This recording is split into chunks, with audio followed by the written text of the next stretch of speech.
Happy Monday. And on this beautiful Monday, well, okay, it's not really beautiful. It's kind of cloudy, but it's really warm across the country today. We're going to be talking about scaling. So we got this really interesting question that came in. And the question reads, let me just pull it up on the screen. Hi, Marie. I watch Monday with Marie every Monday, and it's a lot of fun. Well, thank you. My name is John, and I'm a consultant. And my question is, I'm struggling with getting people to scale, to understand the concept of scaling. What has been your technique?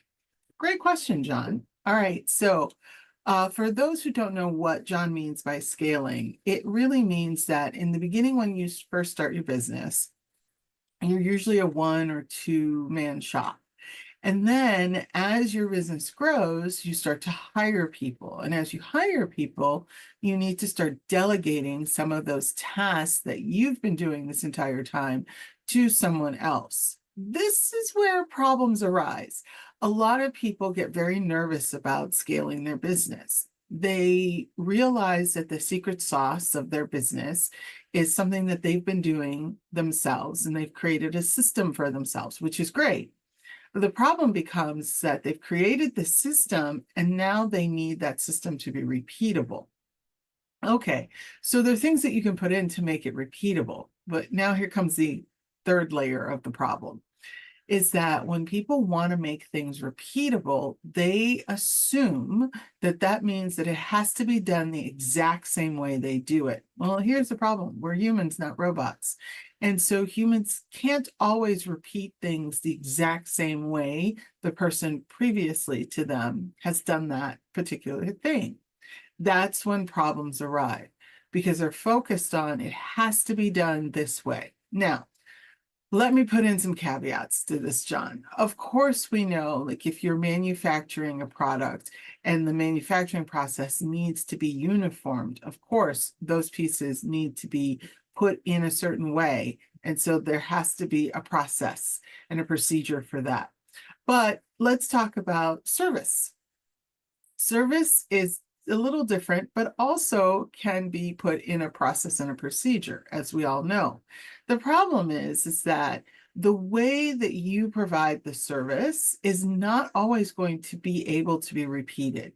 If you want someone that's just going to be robotic and repeat exactly how you do it, in terms of, let's say, how you train someone on your methodology, here's the problem. The problem is that it feels disingenuous and it doesn't feel like that person. And so your client starts to feel like there's something fake about it. And so what happens is that companies feel like I have to create this system. I have to create this system. It has to be a perfect system. Everyone has to be in line with my system, blah, blah, blah, blah, blah, system. Okay.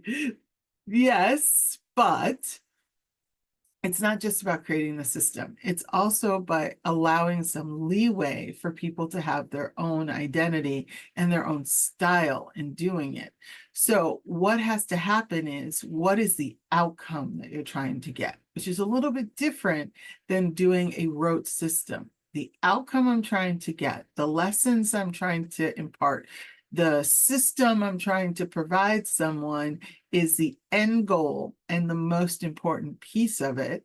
And then I need to figure out how to allow people to be able to have their own style in doing it while maintaining the rules of engagement, the processes, whatever the thing is that will ultimately gain that outcome. And that's where letting go has to happen. So there's a combination here, John, of allowing people to be creative, but also giving them the tools that they need so that they can be creative, making sure that they understand the system, they understand what it is that you're trying to impart, and then allowing them to create, to provide their own creativity to get to that end goal. And this is also important for your clients as well, because if you're in a service industry where you are trying to impart knowledge to a client for having them do that same work, you have to allow for that freedom. If the client doesn't feel like they can put their own individual spin to it, then it doesn't become part of their culture, and all that money and work goes down the drain. Now, that's the practical piece of it. The impractical piece, which is really the thing that is hard to measure, is mindset.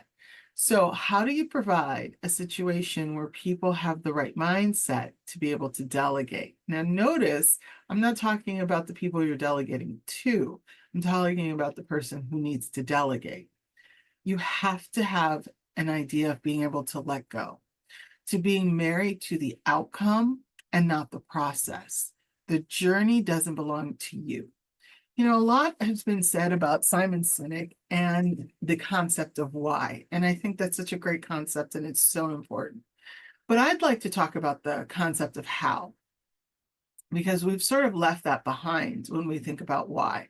Why is really the mission, the vision, right? The purpose. How is how we do it. And here's what I say to leaders. As a leader, you are responsible for the why we do it, why the journey is important, the mission, the vision. Your team is responsible for the execution, the how. You should not be married to the how. You should only be married to the why, and you should allow your team the space to figure out how they're going to do it. That empowers your team. If you're so focused on how things get done and how they have to get done in the way that you have dictated, you are going to stagnate yourself and you will not be able to scale. Get married to the why and leave the how to the rest of us, the team. And with that, I will say have a great Monday and focus on, as a leader of an organization, how you are going to get to why. Sorry for the pun there.